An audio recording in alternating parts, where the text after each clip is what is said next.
Welcome back to Game Escape. Here today to talk about my top 10 games of the decade. And for much of the decade, I have been here on YouTube talking about video games, so I wanted to come on before the end of 2019 and really talk about 10 games that impressed me, 10 games for which I could make an argument that they belong on everyone's list.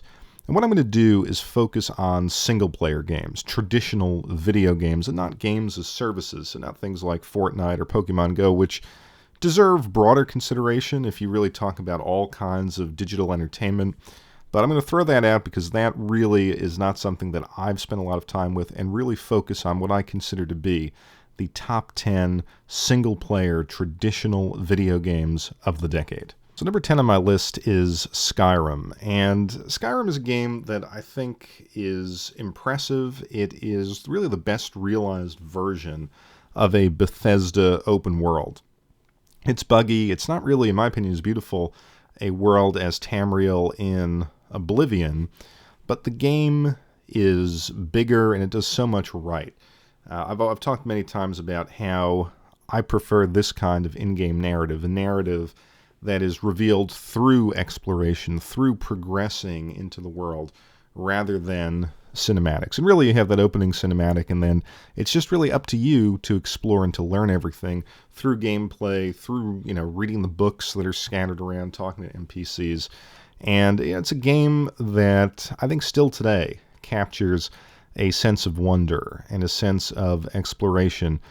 And, with all the mods and all of the different things, that you could download through the Steam Workshop and then eventually through the consoles, it's a game that evolved and grew in these official capacities, with the HD remake and the Switch release, and then in the unofficial fan capacities. So the fact that it's still relevant so many years later after its release is a testament to the fact that this really is one of the top games of the decade. Number 9, GTA 5.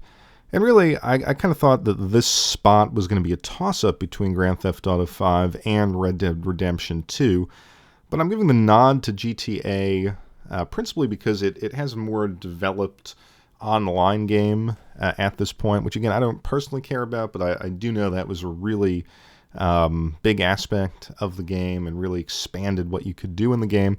And then also because I think GTA 5 as of today, has a far better PC implementation. I think PC really is the platform on which to play this game and appreciate its graphical brilliance. And I think more generally, this is the pinnacle of GTA. I remember playing GTA 3 on the PS2 and being overwhelmed with the sense of freedom that game gave you. And I think this is just that sense of freedom, that sense of fun taken to the, nth degree. It's really, really impressive. I also think it fixed a lot of what went wrong with 4, specifically the driving mechanics, and travel more generally was fun. This game was, a brilliant, vibrant world. It really captured all the different aspects of Los Angeles in a more bright and colorful way. I kind of thought San Andreas and the Liberty City of GTA 4 were kind of dreary and depressing.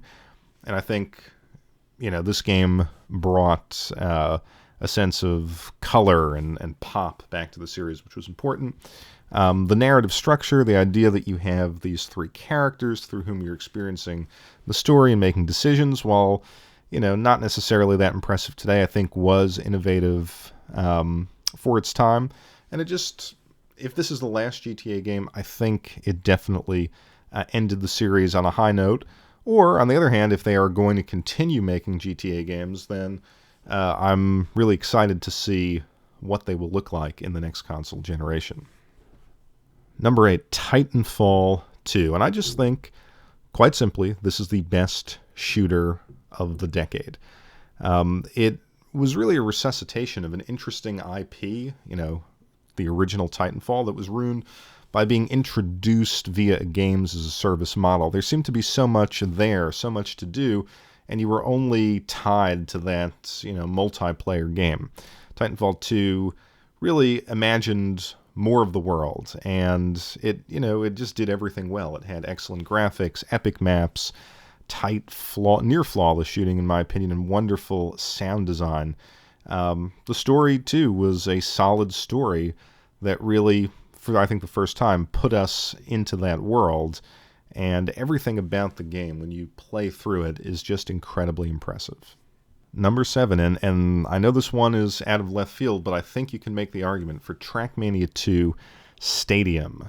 This belongs on the list. This is, I think, the best community game of the generation. It gets on the line right. There are thousands of players. Now, admittedly, most of them are from Europe, but they're building interesting and challenging tracks and creating their own racing communities, racing leagues, tournaments, and this has persisted for 7 years. Now, it's not the first TrackMania game. TrackMania has done this for a long time, but it's the one that stands out. There have been so many releases after this, whether it's Lagoon or Canyon or any of the other ones, but those don't have the player base that TrackMania 2 has. And what is it at its heart? It takes a bland mode in most racing games, the time trial, and pits you against 25, 50 people from around the world trying to get that best time, really competing to eke out every second. And it just makes that fun and addicting. Unlike so many online games of the day, there are no immediately discernible monetization schemes that get in the way of fun for the average player. Now, I'm sure, as you move up into these different leagues, I'm sure there are ways to spend money, but the kind of core game and the core fun is devoid of all of that stuff. And each time you play this game, because there are so many maps, so many different leagues, depending on the day that you launch it, the time of day that you launch it, there is always something different and unique to experience. It's not going to be on everyone's list, but I strongly encourage people to check out TrackMania 2 Stadium. Number 6, Persona 5. And like some of the other games on this list, this is a culmination pick, because I think this is the best realized vision of classic Persona in gameplay and style. Or at least the best realized version since Persona 3 on the PS2, kind of the more modern Persona games. This is a traditional JRPG, but it fires on all cylinders, and it creates a game world that you want to inhabit. Admittedly, that world is very similar to Persona 4, Persona 3, but there's just something about the style here. There's something about the presentation that really is, it just feels like they have been working on this for such a long time, and they did it. They created, the best of the best for Persona. Now, there's nothing truly innovative, but every aspect, I think, is arguably better than its predecessors. Again, gorgeous stage and menu design. And each of these different Persona worlds that you enter, has more of a sense of a level. It's not just a randomly designed, randomly generated dungeon. There's a better story, and there's just that great and memorable music. So I think if you're a fan of Persona, this was kind of a love letter to that series. And if you've never played Persona, I still think this is a strong place to start. Arkham City comes in at number 5, and I think this is the best licensed game of the decade and the best third-person action game of the decade. And more than any other game, this made you feel like the superhero. This made you feel like Batman. I think single-player 3D games at their core are just a series of design constraints that nonetheless feel like freedom. And, that's really the sign of a good game. And Arkham City made you feel free and powerful as Batman, whether it was in combat, traversing the city, detective mode, and even how you approach certain objectives and battles.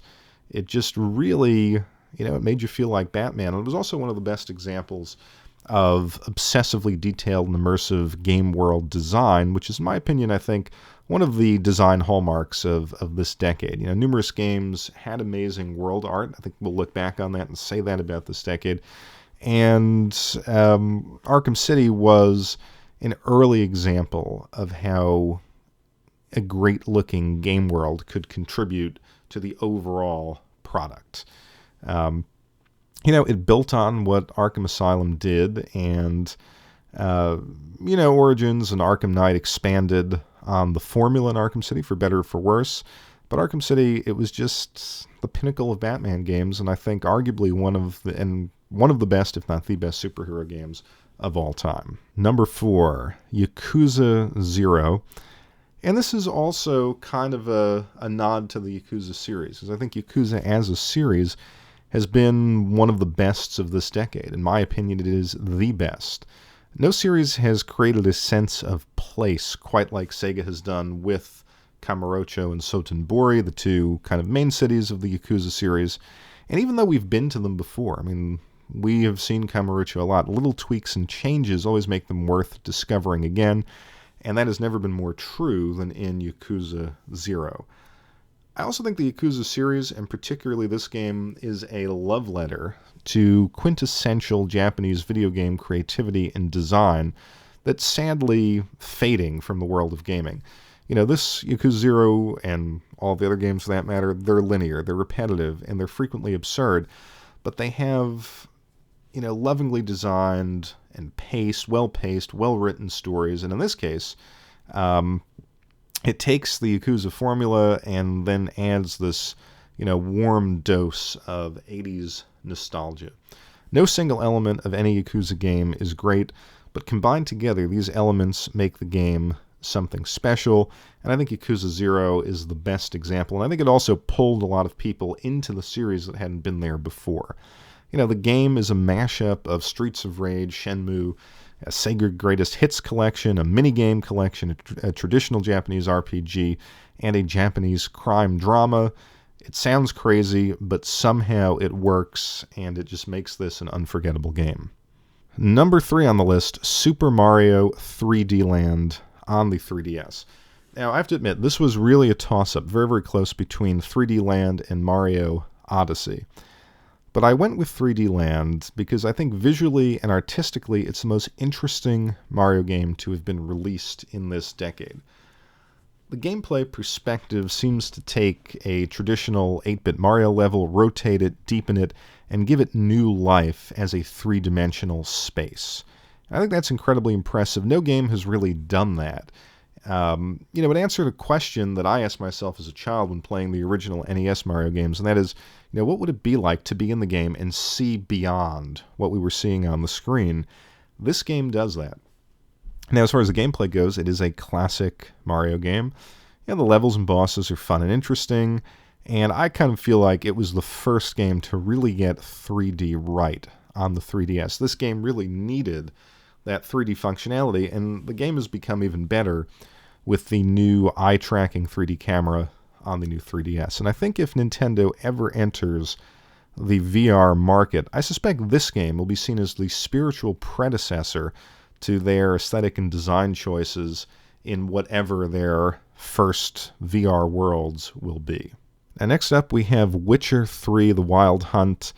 And, my next two picks, this one and the following one, are games that I really enjoy less than others on this list, but are nonetheless magnificent and important examples of game design in this decade. I think The Witcher really is just a tremendous all-around package. It is a gorgeous game. It creates a sense of place and time better than any game in the era. And when you run it on high-end PC hardware, it is absolutely stunning to look at. Now, if you combine this beautifully designed world with the well-written story and the terrific voice acting, the game has an almost literary texture that has never really been seen in a game before. It just feels more real, and it has more depth than so many other RPGs or any other games, for that matter. Now, the combat and the gameplay in general has, I think, been simplified to make it more accessible than The Witcher 1 and 2, which I think some saw as a negative, but I feel it opened the game up to a wider audience, and the storytelling and the aesthetics really deserve that. The game worlds, the game and its world are dreary and depressing, which is why I find this game very hard to play. And I think if you've read anything about the European Middle Ages, this is kind of how life was described. There was a lot of suffering. There was a lot of despair and just a kind of daily grind for survival. And unlike Skyrim and numerous other RPGs, this is not really a world you want to live in. And so for me, I always found that I could only play it really in small batches, because if you play this game for a couple hours, it grates on you. It is a depressing place. But that's also its greatest strength. It doesn't simply present a saccharine fantasy of familiar RPG tropes. It creates a living reality that has its own beauty, but also its own ugliness and nastiness and pain. And I think that is an amazing accomplishment in a video game. And my number one game of the decade is Breath of the Wild. Now, I didn't enjoy this game personally as much as others. And I came on here when it was released and I said, it really isn't the perfect game. But if I take a step back from my own individual preferences and just look at the game more broadly, I think it represents a promising new direction for Zelda and for Nintendo. A truly open world for Zelda was, in retrospect, the right choice, and Breath of the Wild recaptured the wonder of exploration that many of us had with the first entry in the series on the NES. And again, as I said, single-player games are at their best when they mask design constraints as freedom, and no game has done that better than Breath of the Wild. The game seems initially empty and chugs along at a very un-Nintendo-like 30 FPS on Switch and lower on the Wii U. The graphics can seem basic at times, but as you begin to discover the game world, all of this fades away, and you just enjoy and get sucked in to the adventure. Miyamoto once said that his inspiration for Zelda was his experience traversing green fields near his childhood home. And Breath of the Wild captures that feeling better than any other Zelda game to date. It makes exploration an absolute joy. And this aspect of the game, in fact, was so much fun that it's a shame it was interrupted by unnecessary contrivances like weapon degradation and cooking and finding the right clothing. Hopefully Nintendo moves away from these nods to the survival genre of video games, or at least makes them optional in the sequel, because Breath of the Wild, when playing to its strengths, combat, puzzle, and exploration, this game represents a new design direction that I think can sustain Nintendo well into the future. And there you have it, my top 10 games of the decade. I'd be curious to know what your top 10 games are. Let's have a discussion below.